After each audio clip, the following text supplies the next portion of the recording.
राम नाम का महत्व जो न जाने वो अज्ञानी अभागा है। जिसके दिल में राम बसे वो परम सौभाग्यशाली है।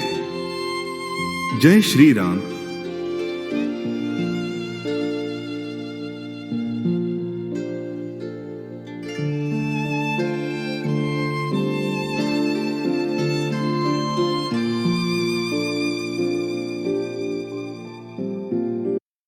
आपका हार्दिक स्वागत है हमारे YouTube चैनल पर।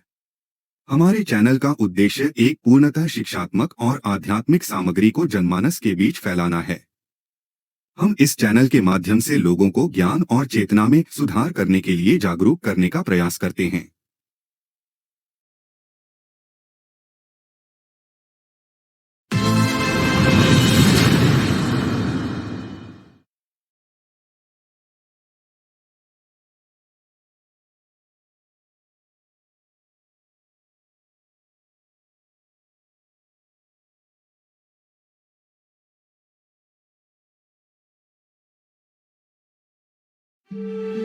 इस पृथ्वी पर बहुत सारे शास्त्र लिखे गए हैं, लेकिन अष्टावक्र गीता अनूठा है।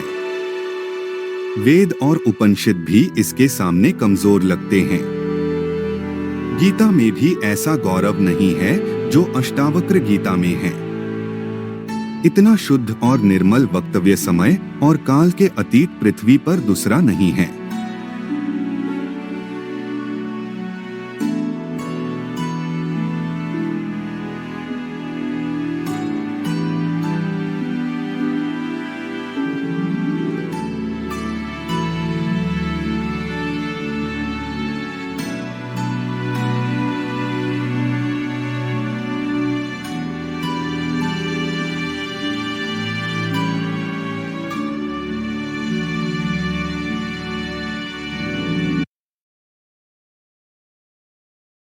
अष्टावक्र सूत्र प्राचीन भारतीय आचार्य अष्टावक्र ऋषि द्वारा लिखित एक महत्वपूर्ण ग्रंथ है।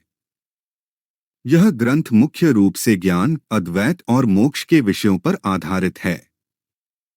अष्टावक्र सूत्र में आचार्य अष्टावक्र द्वारा अपने शिष्य राजा जनक को दिए गए उपदेशों का वर्णन है। अष्टावक्र सूत्र के उपदेश अत्यंत सार्थक और गहन हैं। इसमें अद्वैत सिद्धांत, ज्ञान का स्वरूप और आध्यात्मिक साधनाओं की विधियां बताई गई हैं। यह सूत्र अपने सरलता और सुंदरता के लिए भी प्रसिद्ध है।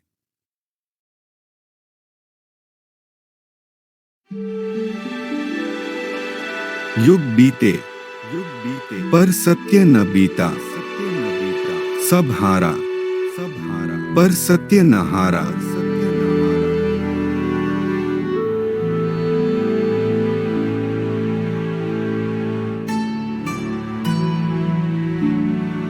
अष्टावक्र महागीता। महर्षि अष्टावक्र के हिसाब से इस संसार में आत्मज्ञानी व्यक्ति कौन होता है?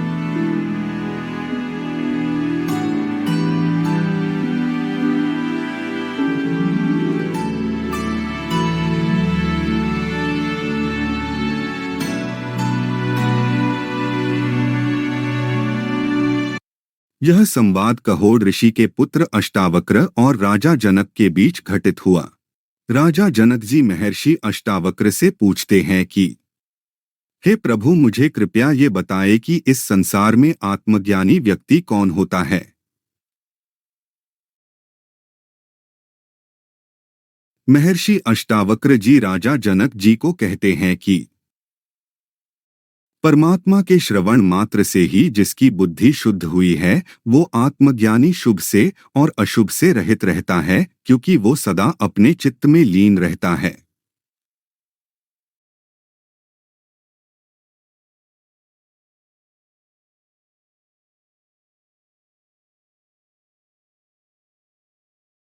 जो अपने सभी कर्म शुभ या अशुभ प्रारब्ध के वश से करता है, न कि अपने बुद्धि के हठ से।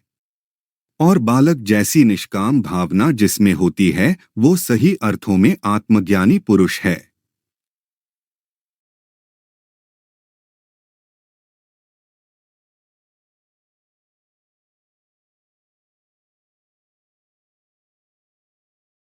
जिसकी चित्त की सारी कल्पनाएं नष्ट हो चुकी है।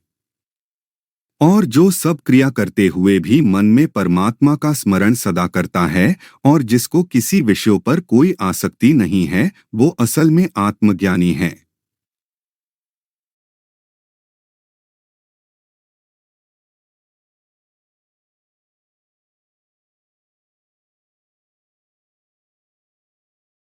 जो भौतिक जगत में और अदृश्य जगत में भी सर्वदा कामनारहित है और जो दिन रात अपने ही स्वरूप में रहता है, वो संसार में रहकर भी श्रेष्ठ आत्मज्ञानी है।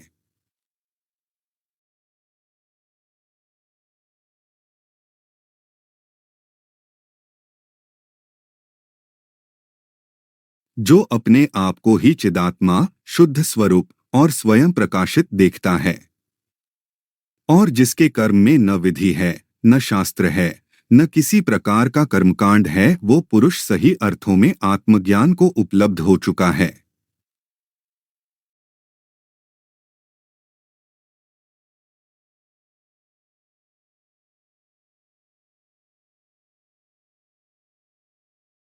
जिसका शारीरिक कर्म में और विषय वासनाओं में लेशमात्र अहंकार नहीं रहता और जो ममता से और अनेक कामनाओं से रहित है, वो पुरुष परम ज्ञानी है।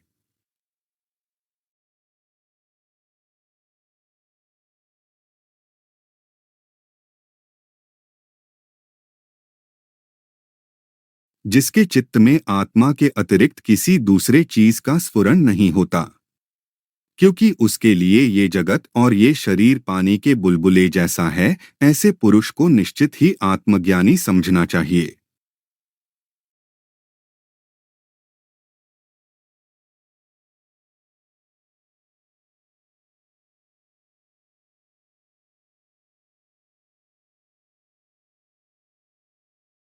जिसके सभी विकार दूर हो गए हैं, उसके लिए न अंधेरा है न ही उजाला, क्योंकि उसके लिए अंधेरा या उजाला सापेक्ष है। वो लौकिक दृष्टि से उसको देखता नहीं, सिर्फ आत्मदृष्टि से देखता है। वो पुरुष आत्मज्ञानी है।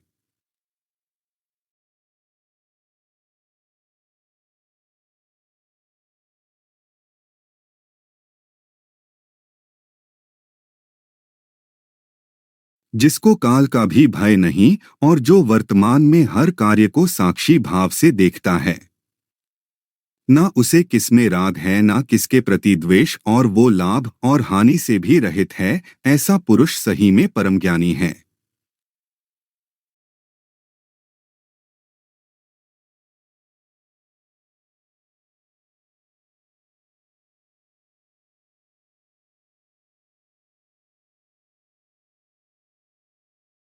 जिसको लगता है कि उसका शुद्ध स्वरूप ही उसका विश्राम स्थान है, चाहे देह रहे या न रहे, जो अपने स्वरूप में रहते हुए किसी प्रकार की चिंता नहीं करता, वो पुरुष इस संसार से मुक्त है और आत्मज्ञानी है।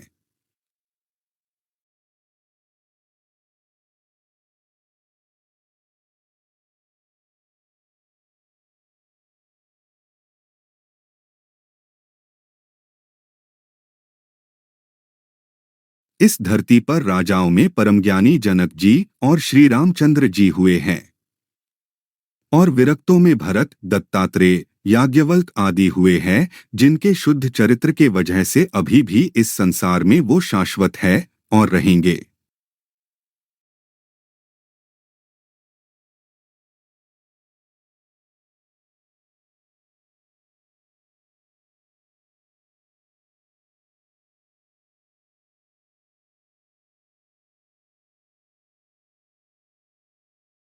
जो पुरुष परम ज्ञान को उपलब्ध हो गया है, वो अपने अंतकरण में उस आनंद को अनुभव करता है, लेकिन वो अनुभव वो लोगों को कह नहीं सकता, क्योंकि वो शब्दों में व्यक्त किया नहीं जा सकता।